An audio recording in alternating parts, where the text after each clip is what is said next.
Hi everyone, it's Miss Akbari in the library, and I wanted to tell you about a new book we just got in to our junior high library. It's called Prairie Lotus.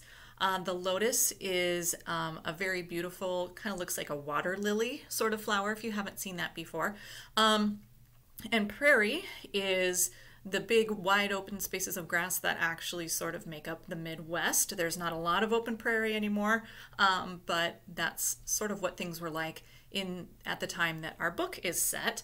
This book, Prairie Lotus, is written by Linda Sue Park, and it's in our historical fiction section. The book is set in the 1880s, which was when settlers were moving into the Dakota territories, and it was a really exciting time for those settlers because they could get land really cheaply, they could start to farm, and for a lot of families this was kind of the way they were going to set up wealth for themselves and for their kids and grandchildren.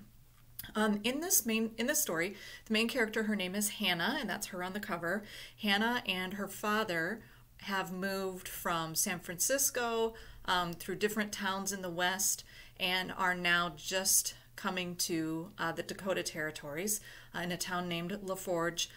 What sets Hannah and her father apart from most of the other settlers in this town is Hannah is half Chinese. So her mom was Chinese, her dad is white, her mom has passed away, and so not only have Hannah and her dad been moving pretty consistently from one town to another over the past couple years, but she has had to kind of be the mom of the house, the cook of the house, has had to do all the laundry, all of this work that she's doing because her mom isn't around. So that's a really hard life that she's had.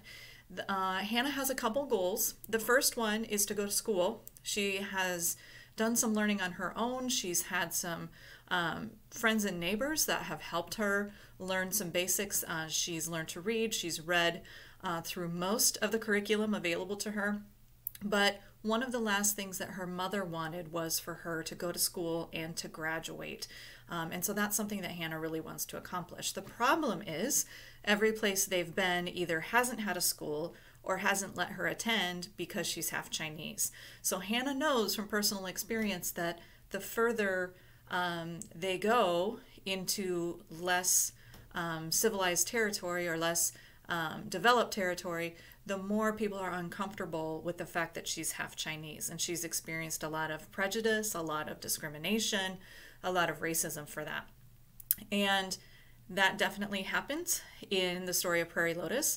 Hannah and her father are trying to set up a tailor shop, and Hannah really wants to help her father with this. She has designs on dresses that she wants to create. She wants to become a seamstress herself, but she's concerned about the opportunities she's going to have because of the color of her skin. The author, Linda Sue Park, might be someone that you recognize. You might have heard of her book, Long Walk to Water, and she is Korean American. And part of the reason that she wrote this book is she really loved the Laura Ingalls Wilder books growing up, but she didn't get to see herself in those books. Everybody in those stories were white, and anytime Laura Ingalls Wilder talked about people of color, it usually wasn't very complimentary, especially when it came to Native Americans. And so Linda Sue Park wanted to take a similar type of story, but kind of show a different perspective, and that's something this book definitely does. It's a very enjoyable story. You will be rooting for Hannah and hoping that she gets what she wants and what she deserves. And if you like historical fiction, or if you've ever read any of the Laura Ingalls Wilder books, I think you'll really like the book Prairie Lotus.